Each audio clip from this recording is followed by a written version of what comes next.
제4장. 그러므로 주 안에서 갇힌 내가 너희를 구원하노니 너희가 부르심을 받은 일에 합당하게 행하여 모든 겸손과 온유로 하고 오래 참음으로 사랑 가운데서 서로 용납하고 평안에 매는 줄로 성령이 하나 되게 하신 것을 힘써 지키라. 몸이 하나요 성령도 한 분이시니 이와 같이 너희가 부르심의 한 소망 안에서 부르심을 받았느니라. 주도 한 분이시요 믿음도 하나요 세례도 하나요 하나님도 한 분이시니 곧 만유의 아버지시라. 만유 위에 계시고 만유를 통일하시고 만유 가운데 계시도다. 우리 각 사람에게 그리스도의 선물의 분량대로 은혜를 주셨나니 그러므로 이르기를 그가 위로 올라가실 때 사로잡혔던 자들을 사로잡으시고 사람들에게 선물을 주셨다 하였도다. 올라가셨다 하였은즉 땅 아래 낮은 곳으로 내리셨던 것이 아니면 무엇이냐. 내리셨던 그가 곧 모든 하늘 위에 오르신 자니 이는 만물을 충만하게 하려 하심이라. 그가 어떤 사람은 사도로 어떤 사람은 선지자로 어떤 사람은 복음 전하는 자로 어떤 사람은 목사와 교사로 삼으셨으니 이는 성도를 온전하게 하여 봉사의 일을 하게 하며 그리스도의 몸을 세우려 하심이라. 우리가 다 하나님의 아들을 믿는 것과 아는 일에 하나가 되어 온전한 사람을 이루어 그리스도의 장성한 분량이 충만한 데까지 이르리니 이는 우리가 이제부터 어린아이가 되지 아니하여 사람의 속임수와 간산 유혹에 빠져 온갖 교훈의 풍조에 밀려 요동하지 않게 하려 함이라. 오직 사랑 안에서 참된 것을 하여 범사에 그에게까지 잘할지라. 그는 머리니 곧 그리스도라. 그에게 온 몸이 각 마디를 통하여 도움을 받음으로 연결되고 결합되어 각 지체의 분량대로 역사하여 그 몸을 자라게 하며 사랑 안에서 스스로 세우느니라. 저희 이제 에베소서 4장은요, 저희 이 에베소서의 이제 본질적, 그러니까 본론이죠, 본론. 에베소서가 진짜 하고 싶은 이야기의 중간 부분이라고 보시면 될 것 같습니다. 이제 저희가 말씀을 준비하면서 김현 전사님하고 같이 공감하고 확인하는 것은 이제 비로소 요 에베소서 4장부터가 사도 바울이 말하고 싶었던 본론이 3장이고 3장에서 본론을 시작해서 4장부터는 이제 실천편, 교회의 실천편이라고 볼 수 있을 것 같습니다. 즉 에베소서 1장과 2장은 서론, 도입 부분입니다. 도입 부분. 우리가 과거에 어떤 존재였고 지금은 어떤 존재가 되었는지에 대한 서론 부분이 1장과 2장. 그 다음에 3장은 본론 1. 그래서 3장 가운데에서 우리가 하나님이 원하시는 교회됨을 어떻게 이루어갈 것인지에 대해서 이야기를 했다면 이제 4장부터는 그럼 그 교회됨의 본질적인 것을 우리가 진짜 실제로 실천적으로 어떻게 할 수 있습니까? 라고 하는 실천편이 이제 본문 에베소서 4장부터 마지막 6장까지의 내용이다 라고 볼 수 있을 것 같아요. 그래서 여러분 저희가 4장 1절로 16절을 전체 주제는 부르심에 합당한 삶을 살게 하소서라는 제목으로 말씀을 나누려고 하고요. 여기서 우리 성도분들이 너무 급하게 부르심에 합당한 삶을 어떻게 살아야지 하고 어떻게라고 하는 질문으로 안 가셨으면 좋겠습니다. 부르심에 합당한 삶을 살게 하소서라고 하는 것은 기도 제목입니다. 기도 제목. 왜 그렇게 했냐면 본문 전체의 주제를 제가 쭉 정리하면서 저에게 찾아온 본문의 주제는 이거였습니다. 부르심에 합당한 삶을 뭘 어떻게 하는 게 아니라 성령께서 이미 교회를 하나 되게 하셨는데 또 저와 여러분을 또 모든 이들을 하나 되게 하셨는데 그 역사에 참여해서 하나님이 하시는 그 일이 이루어져 가는 것을 보는 것, 이것이 본문이 말하는 부르심에 합당한 삶이더라라고 하는 결론에 이르렀거든요. 그래서 그것이 저절로 저에게는 부르심에 합당한 삶을 살게 해달라라고 하는 기도의 형태로 정리가 되더라라는 거죠. 그리고 이 본문 안에서 저희가 이제 주일날 하려고 하는 이야기는 부르심에 합당한 삶은 성령께서 하나 되게 하시는 일에 참여하는 건데 참여한다는 것은 결국에 사람들의 눈에 또 나 자신에게 보여지는 모습이 있을 거잖아요. 그 보여지는 모습이 뭐냐면 직분입니다. 직분. 봉사직. 그래서 설교 주제를 저희가 주일날 나눌 말씀은 삼위 하나님께서는 이미 저와 여러분을 하나 되게 하셨는데 그 하나 되심 가운데 우리가 참여하고 보여주는 모습이 뭐냐면 우리를 부르신 봉사의 직분을 통해 그리스도의 몸을 세우는 과정을 통해 드러나게 하셨다라는 거예요. 이건 정확하게 개척된 우리 예수 비봉교회에게 너무나도 딱 적합한 본문이 되는 거죠. 하나님께서 이미 예수 비봉교회를 삼위 하나님의 하나됨의 역사에 초대하셨고, 그리고 그렇게 초대된 우리 각자가 우리의 봉사의 역할들이 있어요. 이건 물론 직분을 포함해요.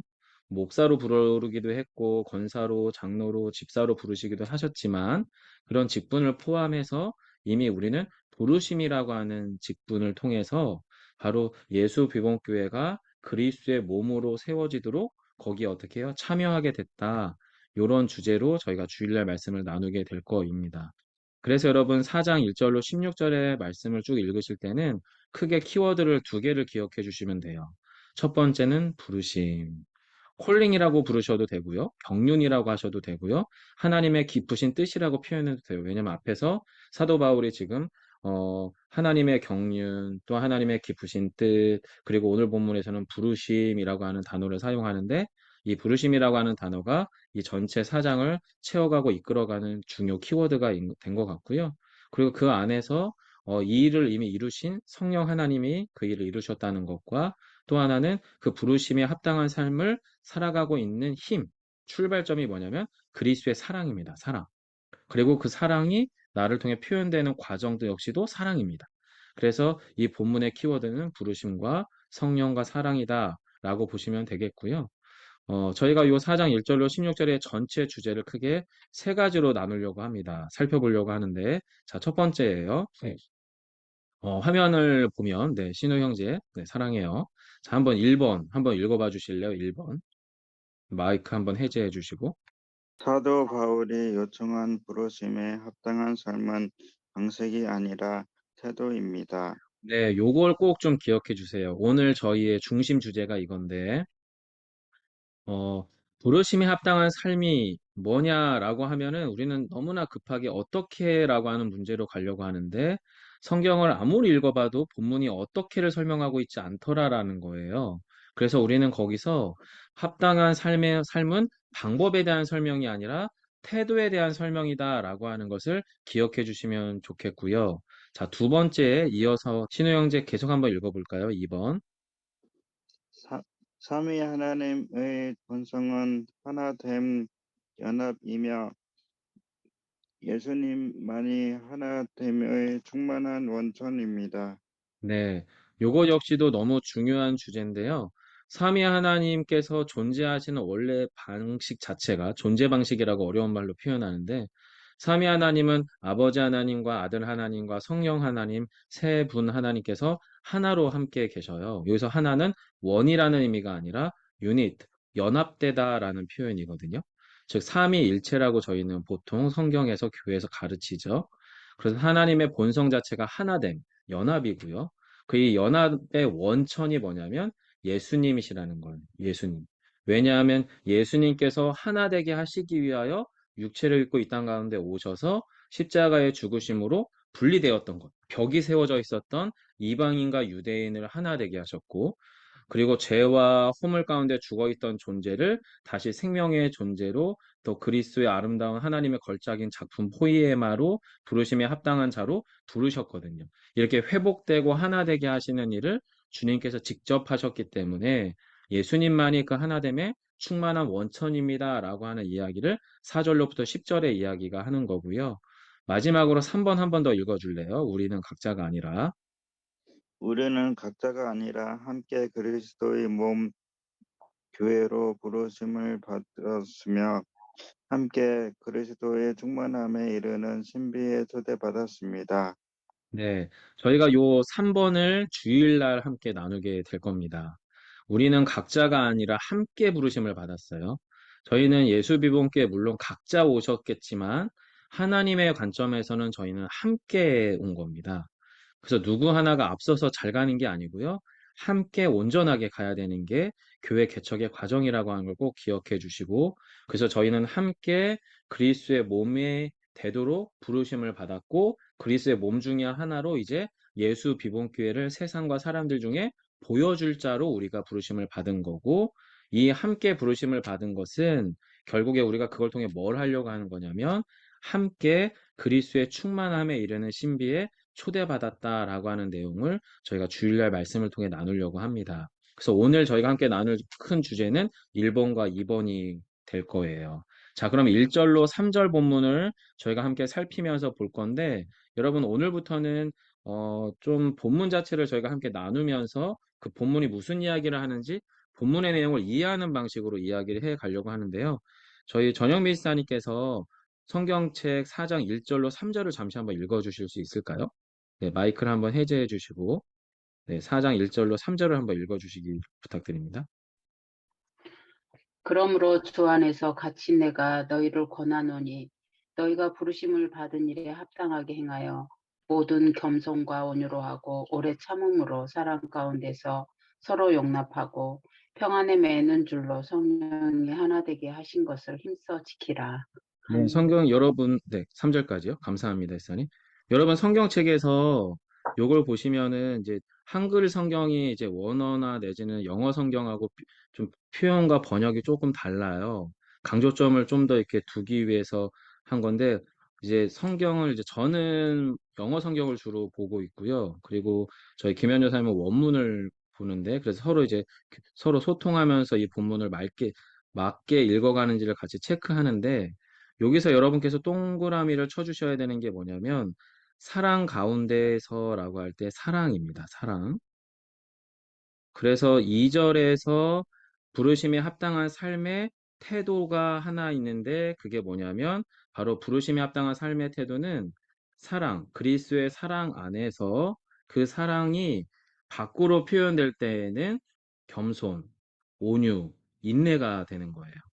즉 부르심에 합당한 삶의 태도가 있는데 방법을 말하는 게 아닙니다. 태도는 우리 안에 있는 그리스도의 사랑이 밖으로 흘러나와요. 밖으로 흘러나오는데 밖으로 흘러나오는 그 사랑이 타인을 향할 거잖아요.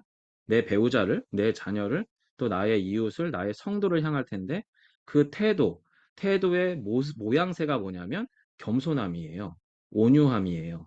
인내예요. 즉, 주님께서 우리에게 부르심에 합당한 삶으로 요청하는 태도가 뭐냐면, 부르심에 합당한 삶의 첫 번째는 용납하는 삶인데, 요 용납이라고 하는 게 내가 억지로 용납하고 받아들이고 참는 걸 말하는 게 아니에요. 되게 마음에 안 들어요, 상대방이. 상대방이 정말 별거 아닌 것 같아요. 정말 별거로 아니고 너무 상처받고 힘든데, 괜찮은 척 하는 걸 말하는 게 아니라, 부르심에 합당한 삶은 내 안에 그리스도의 사랑이 충만함을 믿고 그 사랑이 흘러나오는 방식이 타인을 향하게 될 거잖아요. 내가 아닌 너를 향하게 될 때 너를 향해서 그게 겸손의 모양으로 온유와 인내의 모양으로 나타남으로 이것을 뭐라고 말하냐면 바울이 서로를 용납하는 삶이다라고 이야기를 하는 거예요. 그래서 부르심에 합당한 삶의 첫 번째는 용납하는 삶이고 두 번째는 하나됨을 지키는 삶이에요. 그래서 두 번째 하나됨을 지키는 삶은 어떤 의미냐면 그게 3절에 보시면 평안에 매는 줄로 성령이 하나 되게 하신 것을 힘써 지키라라고 해서 여기서 지키라라고 하니까 우리가 뭘 해야 될 것처럼 이렇게 표현이 되는데 더 정확하게 이야기하면 이미 성령께서 평화의 띠로 우리를 묶으셨다는 거죠. 예수께서 평화 자체가 되셔서 우리 안에 들어오셔서 이방인과 유대인의 벽을 허무셨잖아요. 그래서 화평 자체가 되셨죠. 그러므로 벽 너머에 있는 사람이나 벽 앞에 있는 사람이나 서로 하나 되게 하신 것은 이미 예수님의 십자가의 보혈로 성령께서 하신 사건이에요. 그리고 이 사건에는 우리가 뭘 보탤 게 없는 거예요. 이미 일어난 과거의 영적 사건이니까. 그럼 우리에게 일어난 영적 선언은 뭐냐면 평화의 띠로 성령께서 연합을 이루신 거죠. 그럼 우리는 뭘 해야 되냐면 그 성령의 연합이 진짜가 되도록 거기에 어떻게 우리 자신을 두는 거예요. 그게 이제 힘써 지키는 것.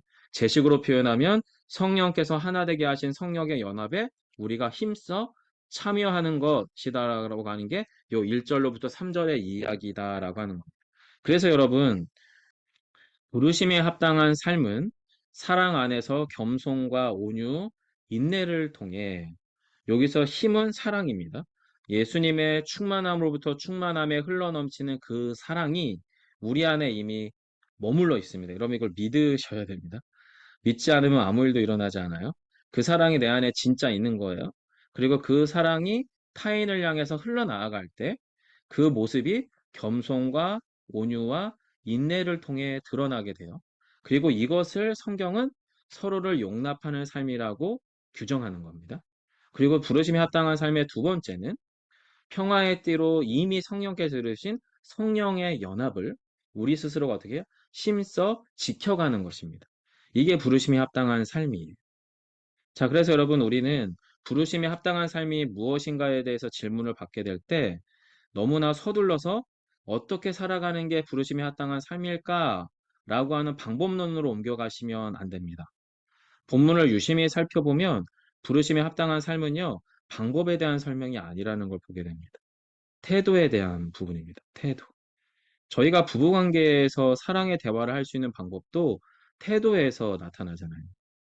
예를 들어서 제가 한참 저 같은 경우는 좀 생각이 많은 사람이라 아내가 앞에 있어요. 제가 이제 저녁 늦게 퇴근을 하게 되면 그동안 혼자 이제 주로 쓰는 언어가 애들한테 하지 마, 이거 해, 이런 언어만 쓰게 되잖아요. 저희 아내가. 그럼 이제 그러니까 성인 남자, 성인 사람을 이제 아주 오랜만에 보게 되면 이 아침부터 쌓여 있는 그 써야 될 언어가 있다면서요.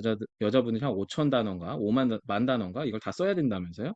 그래서 저녁 때 이제 밥을 먹으러 앉아 있으면 아내는 이제 저랑 대화를 하고 싶은 거예요. 대화를. 근데 여기서 말하는 대화라는 게 이제 이렇게 자기가 해야 될 그 단어 수를 다 구사하면 끝나는 게 아니라 이걸 제가 공감해 줘야 되지 않습니까? 아, 여보, 그렇구나. 맞네. 아, 힘들었겠다. 그래, 좋다. 이러면서 이렇게 공감받아야 그래야 이제 본인이 말을 했다라는 느낌을 받을 거잖아요. 근데 제가 머릿속에 생각이 정리가 안 된 채로 오면 밥을 먹으면서 되게 건성건성 듣습니다. 되게 건성건성. 한마디로 영혼 없이 듣게 되죠. 그럼 이제 저희 아내는 어떤 느낌을 받냐면, 아, 이 인간이 지금 나한테 경청하고 있지 않는구나. 흘려듣는구나. 이걸 이제 느끼게 되잖아요. 이건 방법의 문제는, 전 방법은 했어요. 왜냐면 귀가 열려 있으니까 소리가 들리는 거야. 근데 여러분, 근데 이걸 들었다고 말할 수 없잖아요. 왜냐면 태도에서 뽀록이 나는 거죠. 태도에서.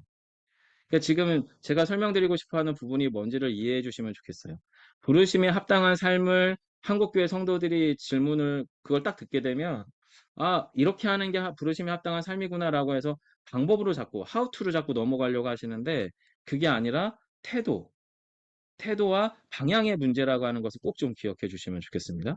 아시겠죠? 그래서 부르심에 합당한 태도가 무엇이냐?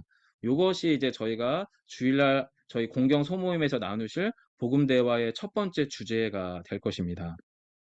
자, 그래서 그럼 이 태도에 대한 설명을 제가 두 가지로 좀 정리를 해드릴 건데 한번 그냥 들으시면 돼요. 첫 번째 한번 읽어드릴게요.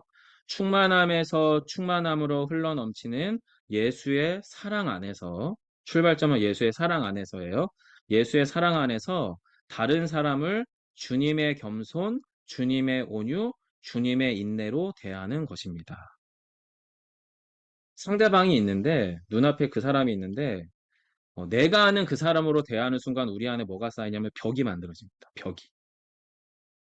우리가 좋아하는 사람이더라도 벽이 만들어지고요. 싫어하는 사람은 더 높고 두터운 벽이 만들어집니다.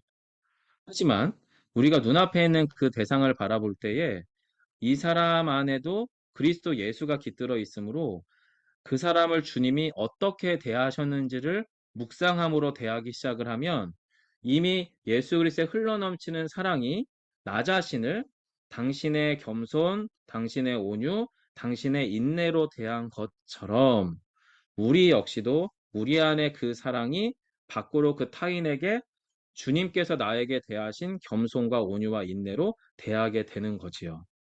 그리고 이런 태도를 유지할 수 있는 유일한 길은 예수님이 그렇게 하셨기 때문에 나도 그렇게 해야겠다 해서 되지 않습니다. 다시 말씀드릴게요. 예수님이 그렇게 나를 대하셨으므로 나도 타인을 겸손과 온유와 인내로 대하여야겠다라고 다짐한다고 될 리가 없습니다. 첫 번째 우리가 그 태도를 견지하기 위해서 기억하셔야 되는 것은 예수께서 우리를 대하신 그 겸손, 그 온유, 그 인내를 내가 먼저 받은 자라는 걸 기억해 주셔야 됩니다. 내가. 아들 존재가 아닌 내가 예수의 겸손, 온유, 인내를 먼저 받았고 지금 현재도 그것을 누리고 있는 존재라고 하는 자기 인식을 저희 각자가 해주셔야 돼요. 그리고 거기서부터 나오는 태도의 묻어남이 겸손, 온유, 인내가 되어야 된다라고 하는 게 첫 번째고요. 두 번째 태도는 한번 읽어드릴게요. 하나됨은 우리가 만들어 가는 것이 아니라 성령께서 그리스도를 통해 이루신 성령께서 예수를 통해 이루신 그 하나됨을 온전히 지키고 그 연합에 참여하는 것이다. 우리가 연합시키는 거 아니고 우리가 하나됨을 만드는 게 아니라 주님이 이미 우리 안에 만들어 놓으신 그 하나됨에 참여하는 거다라고 하는 거예요. 그것을 좀 더 구체적으로 설명드리면 예수님께서는요, 당신의 보혈로 우리 안에 들어오셔서 평화 자체가 되어셨죠. 이건 영적 신비예요. 이미 일어난 사건이에요. 누구도 부인하고 또 아니면 우리가 외면할 수 없어요. 지구가 도는 걸 우리가 외면한다고 지구가 멈추는 게 아닌 것처럼 예수님이 우리 안에 오셔서 평화 자체가 되시는 신비가 되셨다는 역사는 이미 일어난 사건이에요. 거대한 역사적 진리인 겁니다. 그리고 그 사건은 우리에게 어떤 표식으로 나타나냐면 유대인과 이방인의 막힌 담을 주님이 헐어버리셨고요. 그래서 이제 어느 누구도 앞에서 말씀드렸던 담 앞에 서지도 않고요. 담 너머에 있지도 않습니다. 우리는 누구의 누구의 벽, 누구의 단절 앞에 서 있을 필요가 없는 사람이고요. 또 누구로부터 우리가 벽 너머에 분리되지도 않는 존재라는 거예요. 함부로 누구에게 판단받을 수 있는 존재도 아니고 우리가 함부로 누구를 판단할 수 있는 존재도 아닌 거예요. 이것을 성경은 사도 바울이 뭐라고 얘기하냐면 오직 하나의 새로운 사람, 원 뉴 맨이라고 표현합니다. 하나됨의 새로운 사람이라는 거죠. 그래서 이것을 저희가 예전에 한번 이것을 우리가 밸런스 그리고 통합의 사람이다라고 말씀을 드렸었어요. 그래서 달리 말하면 이 두 번째의 태도는 성령께서 평화의 띠로 나와 너를 묶었다. 이것을 인정하는 거예요. 그리고 우리와 그들을 하나 되게 하셨다. 작게는 나와 너를 묶었고요. 넓게는 우리와 그들을 묶은 거예요. 그래서 예를 들면 군교회에서 저 김현 여사님이랑 같이 군교회를 섬길 때에 제가 가장 가까이 지냈던 분이 누구냐면 불교의 법사님이셨어요. 근데 이 법사님이 누구냐면 여러분 아내한테는 미처 얘기하지 않았지만 여승이었습니다. 여승, 비구니. 되게 이쁘셨어요. 여러분 놀라운 일이지 않습니까? 군교회에서 비구니를 만나는 일도 흔한 일이 아니지만 그 비구니가 놀랍도록 이쁘다는 것도 여러분 믿을 수 없는 일이지 않겠습니까? 근데 제가 오히려 그러면서 천주교회 신부님, 그 다음에 불교의 그 비구니 여승님, 그렇게 셋이서 같이 친하게 지내려고 했는데, 신부님은 제가 한 번도 본 적이 없고, 오히려 비구니 그 여승이 그 법당이라고 해야 되나요?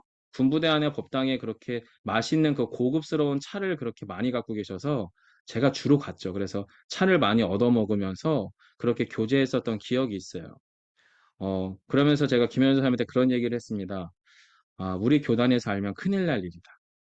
예, 이건 거의 종교 통합의 이야기였겠지만 우리 교단 입장에서 볼 때는 예, 법당에 가서 스님과 함께 차를 마신다. 그거 쉽지 않은 일인 건데 제가 그걸 군교회에서 경험을 했어요. 그래서 저는 누구도 담 앞에 서지 않고 담 너머에 있지 않다라고 하는 게 어떤 의미인지를 저 나름대로 기억을 할 때에는 군교회 안에서의 종교 통합 그 현장을 기억하게 됩니다. 자, 그래서 여러분 우리가 다시 한번 정리를 하자면 성령께서 평화의 띠로 나와 너를 묶었고 우리와 그들을 하나 되게 하셨으므로 그 연합의 신비에 힘써 머물러 있어야 한다는 것을 꼭 좀 기억해 주시면 좋겠습니다. 자, 그래서 에베소 4장 1절로 3절 가운데에서는 부르심에 합당한 삶을 말하고 그 삶은 방법이 아닌 태도의 부분이라고 하는 것을 꼭 좀 기억해 주시면서요. 이어서 4절로부터 10절은 이런 이야기를 하는 거예요. 왜 그럼 우리가 계속 그 하나됨 가운데 힘을 써야 하냐? 그걸 이제 이야기하는 게 4절로부터 10절인 거예요. 앞에서 말씀드린 주제죠. 삼위 하나님의 본성 자체가 하나됨이라는. 구체적으로는 4절부터 6절까지는요. 하나님의 본성이 하나됨에 있다라고 하는 이야기를 하는 거고요. 7절로부터 10절은요. 예수님께서 하나됨에 충만한 원천이 되신다는 선언을 하는 건데 여러분이 4절부터 6절 한번 잠깐 보세요. 성경책. 4절 너무 익숙하고 되게 유명한 본문인데 제가 4절부터 6절을 한번 읽어드릴게요. 몸이 하나요 성령도 한 분이시니 이와 같이 너희가 부르심의 한 소망 안에 부르심을 받았느니라. 주도 한 분이시요 믿음도 하나요 세례도 하나요 주님도 한 분이시니 곧 만유의 아버지시라. 만유 위에 계시고 만유를 통일하시고 만유 가운데 계시도다. 어렵죠? 예, 이거 무슨 말인지 잘 모르겠어요. 제가 그래서 여러분 요거를 제 식으로 여러분과 함께 공감하고 이해하기 위해서 요 성경을 제 식으로 좀 풀어서 기록을 해놨거든요. 자막을 한번 같이 봐주시겠습니까? 네, 4절로부터 6절을 이제 원문의 기초에서 같이 풀어 설명하면 이런 워딩이 됩니다. 제가 한번 천천히 읽어드릴게요. 그리스도의 몸과 교회를 말하죠. 그리스도의 몸과 성령께서 영원히 하나이신 것처럼 우리도 하나의 소망을 통하여 부르심을 받았습니다. 즉 우리가 부르심을 받은 건 각자 다른 소망 가운데 부르신 게 아니라 하나님께서 심으신 하나의 소망 가운데 부르심을 받았다는 거예요. 그래서 부르심을 하신 분이 하나이시기 때문에 부르심 가운데 세워지는 교회가 하나이기 때문에 그래서 우리를 부르신 주님도 하나고 우리가 받은 믿음도 하나고 우리가 받은 세례도 하나입니다. 다른 주님, 다른 믿음, 다른 세례는 없습니다. 왜냐하면 하나님께서 본질적으로 하나 되게 하시는 삼위일체의 한 분이시기 때문입니다. 여기서 한 분은 원이 아닙니다. 함께라는 뜻입니다. 한 분이시기 때문입니다. 그러므로 만유의 아버지이신 하나님은 함께 모든 것 위에 계시고 함께 모든 것을 통하여 계시고 함께 모든 것 안에 계십니다. 즉 아주 극단적으로 표현하면 한교성 목사 안에도 하나님이 계시고 지금 화면에 있는 우리 신우 형제나 저희 아내나 저희 민순 권사님이나 저희 목사님이나 각각의 한 분 한 분들 안에 하나님이 어떻게 해요? 함께 계시다는 거예요. 그리고 또한 각각의 한 분 한 분들과 모든 만물을 통하여 함께 계시다는 거고요. 그리고 그 모든 것 안에 계시다는 거예요. 이걸 어려운 말로 모든 것 안에 함께 하시는 무소부재의 하나님이라고 표현하는 거고. 그래서 저희가 우리의 극단적인 인권에 대한 선언은 하나님이 그 안에 계신 존재인 한 사람 한 사람을 하나님이 임하고 계신 만물의 존재들 하나하나를 함부로 살상하거나 함부로 멸시하거나 모욕하는 것은 결국에는 극단적으로는 신성 모독에 속하는 겁니다.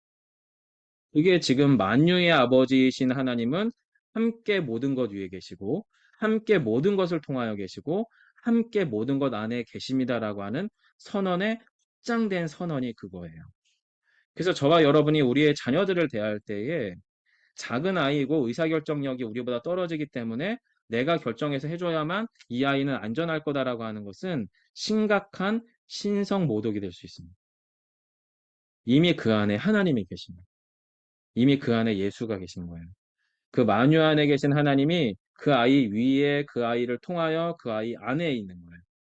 그리고 여러분의 교우들 안에도 내가 불편해하는 그 어떤 이, 내가 불편해하는 그 어떤 관계 안에도 그 위에 계시고 그를 통해 있고 그 안에 있는 거예요. 이게 이제 하나님에 대한 소위 말하는 코람데오, 면전의식이라고 하는 게 이런 의미입니다. 그렇기 때문에 이게 우리 안에 잘 스며들어오면 우리가 예수 비번교회라고 하는 공동체를 어떻게 형성해 가야 되는지가 요 본문 4절로부터 6절 안에서 묻어나는 거죠. 그래서 다시 한번 정리를 해드리면 교회 몸인 그리스도의 몸도 성령도 영원히 하나고요. 우리의 부르심도 한 소망 안에서 하나고요.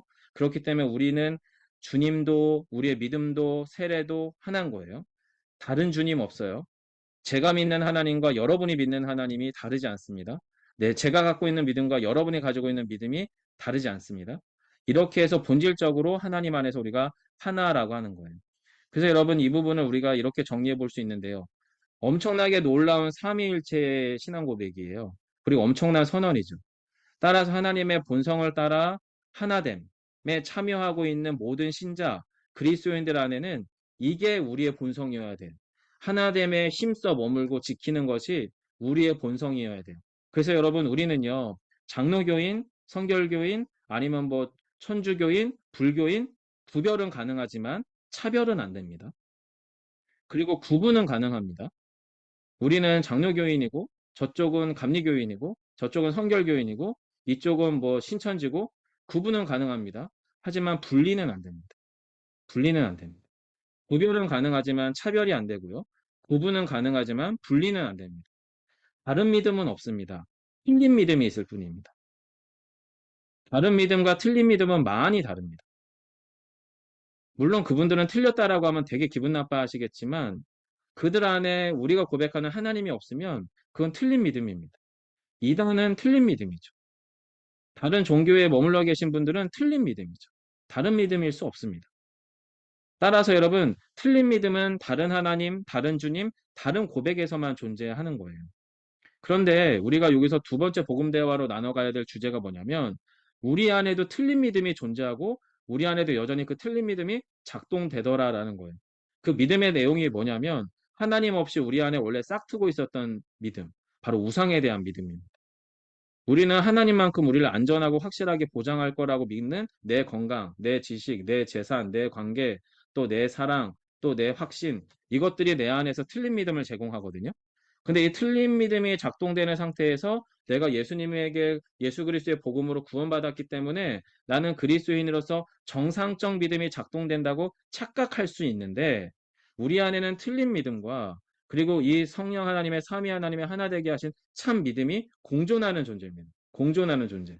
즉 우리가 이 안에서 틀린 믿음에 힘을 주느냐, 참 복음 가운데서 참 믿음에 힘을 주느냐에 따라서 우리의 믿음의 고백과 삶의 선택은 너무나 달라지기 때문에 우리가 함께 고민해 봐야 되는 두 번째 복음 대화의 주제는 내 안에 틀린 믿음이 작동되는 프로세스가 있어요. 과정이 있어요.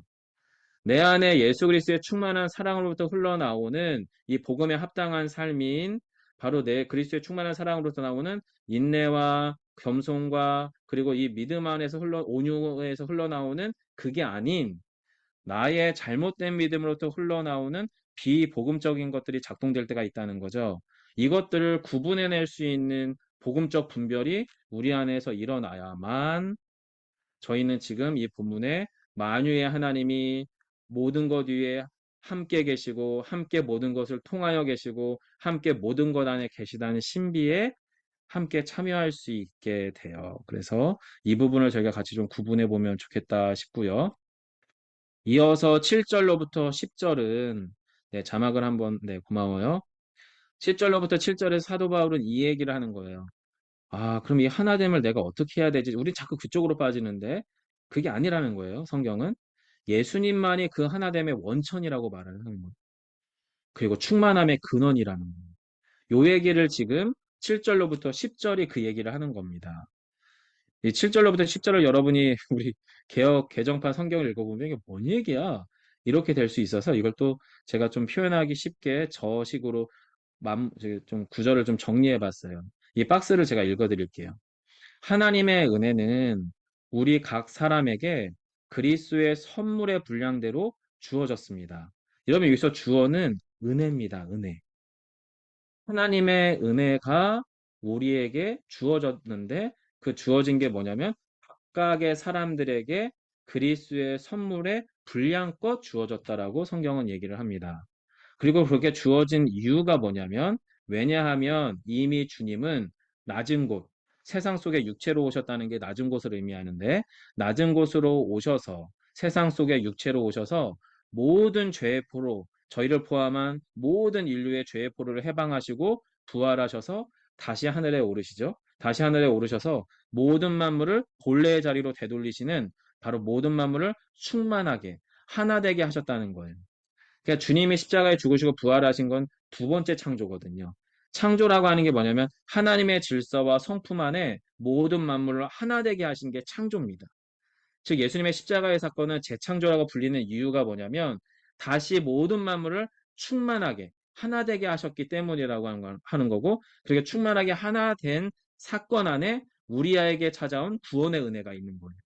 따라서 이미 구원의 은혜는 모든 만물 중에 깃들어 있는 겁니다.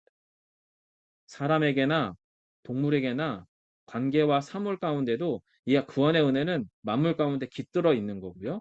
두 번째로는 각각의 선물의 분량, 주님이 거저 주시는 선물의 분량대로 우리에게는 그게 어떻게 나타나냐면 부르심을 따라 봉사의 직분을 감당함으로 나타난다. 그 얘기를 하고 있는 게 이거예요.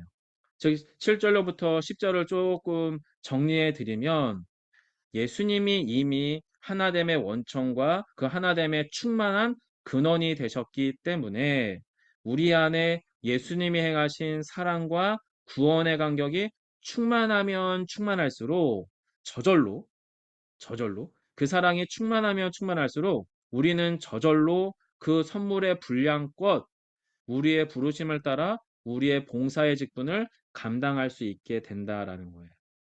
요것을 상상해 보면 이런 거예요.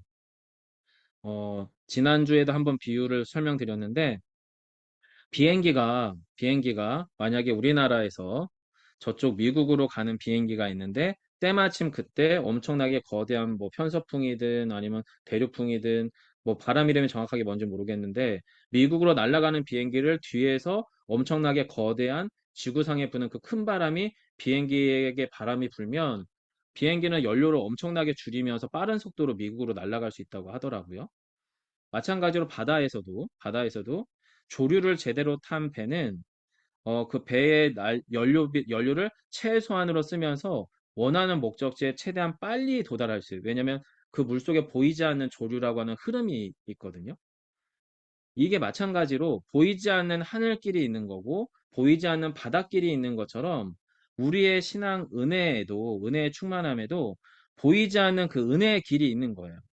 즉 우리가 그 은혜의 길에 온전히 제대로 잘 올라타서 그 은혜의 흐름 안에 우리를 맡기면 주님께서 우리를 그 은혜의 물고대로 놀랍도록 충만한 가운데 충만함으로 이르게 하시는 거고 반대로 우리가 그 안에 올라탔음에도 불구하고 거기에 온전히 우리의 몸을 맡기지 못하고 우리의 마음을 온전히 맡기지 못하면 계속 이게 엇박자가 나니까 역행하니까 힘든 거죠.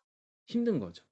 과거 우리 옛사람, 허물과 죄로 죽었던 옛사람이 자꾸 되살아나고 이 자꾸만 우리 스스로가 벽을 만들고 이러면서 우리가 계속 그 복음으로부터 역행하게 되면 힘든 거예요. 힘든 거.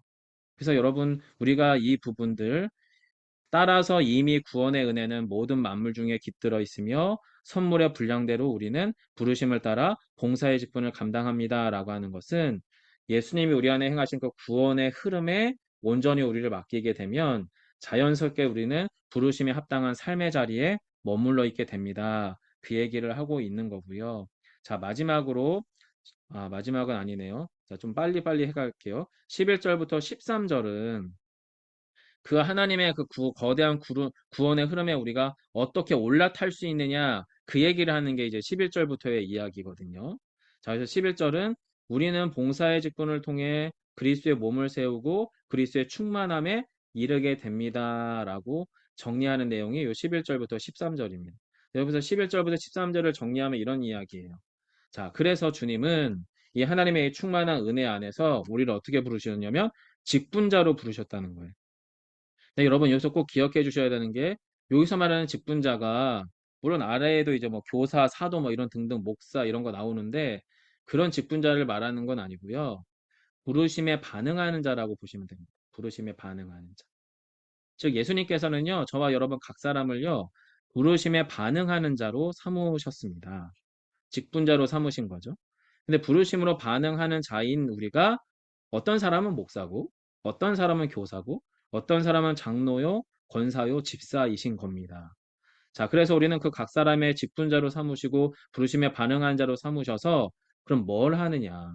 뭘 하느냐?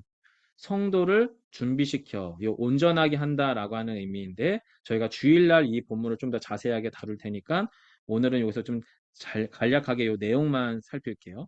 성도를 준비시켜는 온전케 한다는 거예요. 온전케 해서 봉사의 일을 한다는데 여기서 봉사는 섬김의 일을 말하는 겁니다. 섬김의 일을 함으로 예수의 몸을 세우십니다. 그리고 하나님의 아들을 믿는 일과 아는 일에 하나가 되어 그리스도의 충만한 가운데 이르는 온전한 사람이 되게 합니다.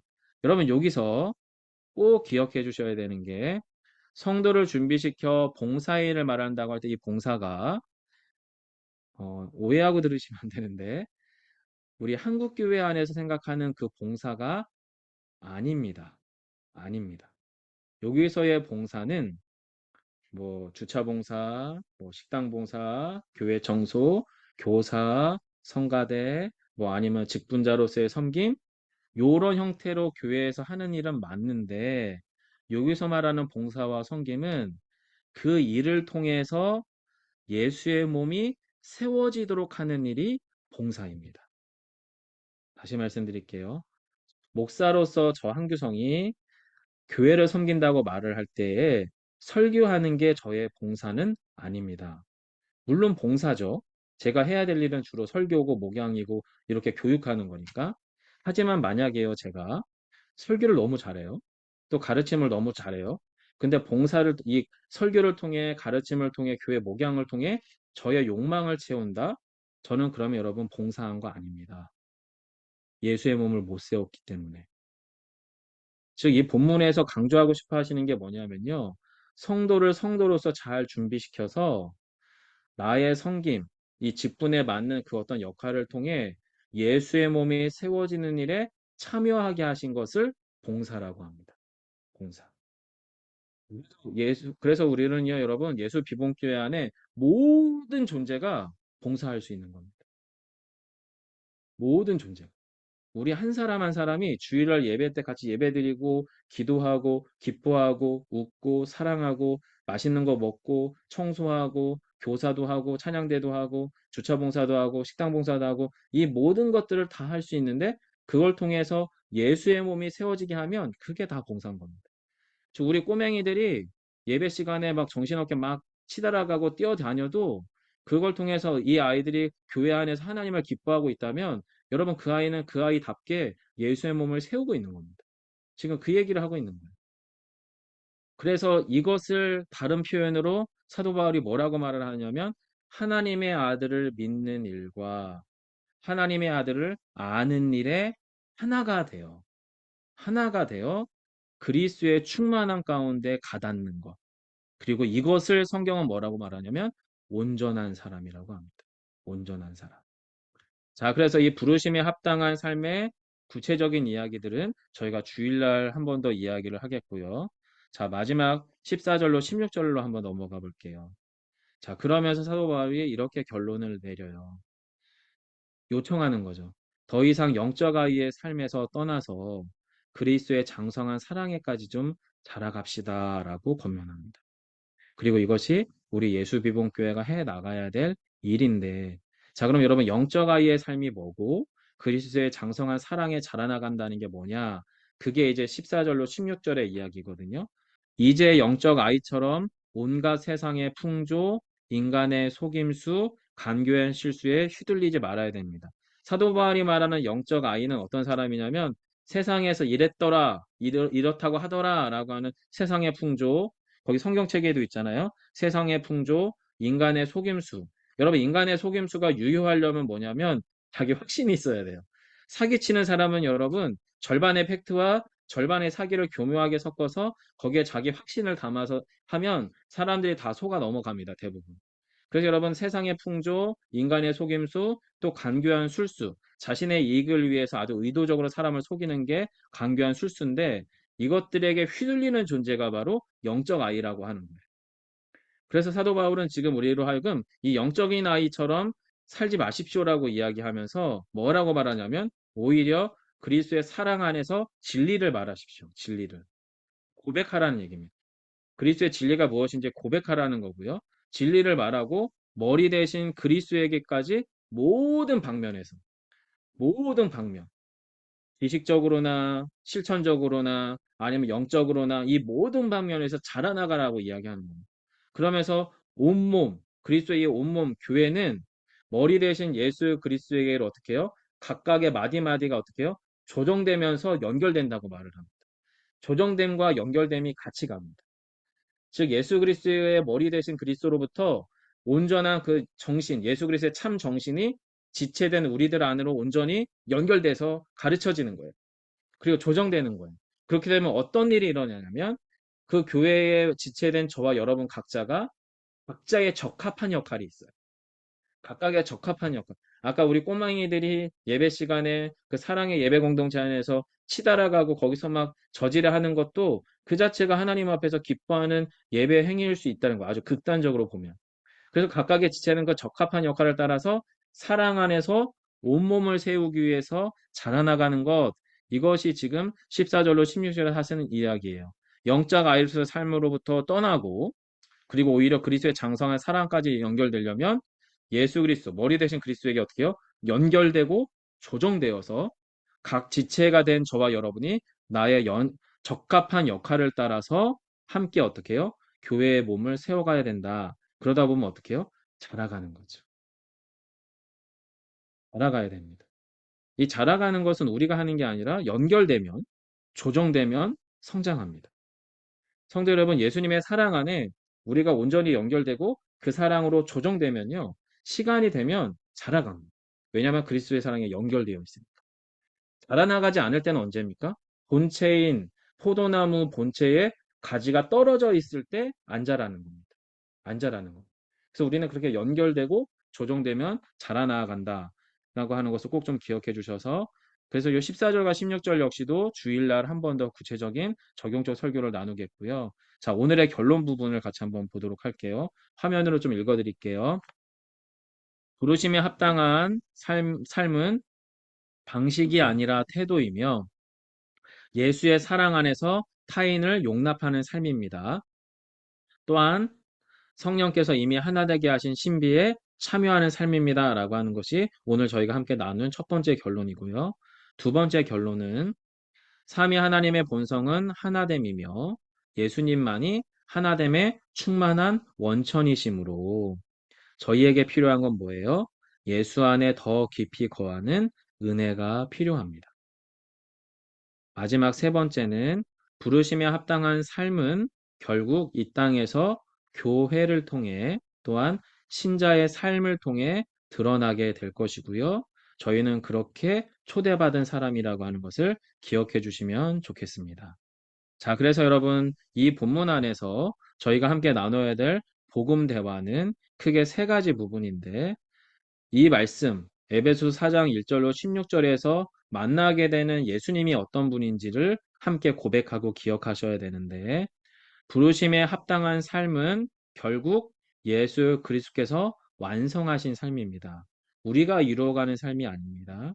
우리는 그리스도께서 이루시고 완성하신 삶을 누리는 자인데 어떻게 누리냐? 첫 번째, 예수님께서 우리를 대하신 그 겸손, 그 은혜, 그 온유와 인내를 내가 먼저 받았고 현재도 그 사랑을 받는 자로 살아간다는 자기 인식이 저와 여러분 각자에게 있어야 됩니다. 두 번째로 하나됨은 내가 만드는 게 아니라 성령께서 이미 그리스도를 통해서 이루신 하나됨에 온전히 참여하고 지키는 것이에요.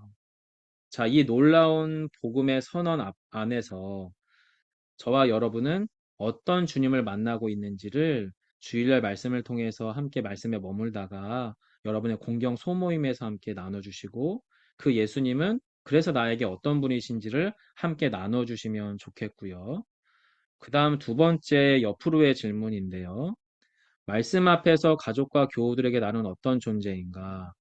자, 부르심에 합당한 삶은 이미 앞에서 정리를 해드렸죠. 그리스도의 충만한 사랑 안에서 겸손과 온유와 인내를 통해 서로를 용납하는 삶이며 평화의 띠로 이루신 성령의 연합을 힘써 지키는 것인데 이것은 내가 어떻게 하는 방법이 아니라 태도인데 자, 그렇다면 저와 여러분이 여러분의 가족들, 우리의 교우들 앞에서 부르심에 합당한 나의 삶의 태도가 어떠해야 했는지를 함께 나누시는 시간을 주일에 가져봐 주시면 좋겠고요. 두 번째 질문인데, 자, 그 부르심에 합당한 삶의 태도는 결국에 우리의 눈에 보여지는 방식은 봉사의 일을 통해서 드러나거든요. 그래서 예수의 몸을 세우는 봉사, 섬김의 일은 직분자를 통해 가능한데 이 직분자는 목사, 권사, 장로 이런 집사, 이런 직분이 아니라 부르심에 반응하는 자 모두를 통해 가능한 거고요.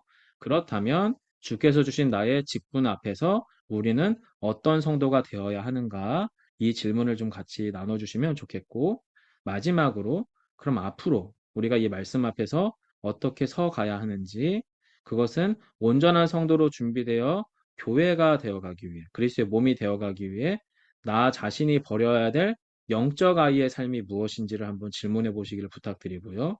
그리고 그리스도의 사랑으로 장성하게 자라가기 위해서 현재 내가 참여해야 되는 부르심의 자리, 봉사와 섬김의 자리는 무엇인지를 꼭 좀 주님께 여쭈어 보고 그 질문에 대한 놀라운 은혜와 답을 찾아가시면 좋겠습니다.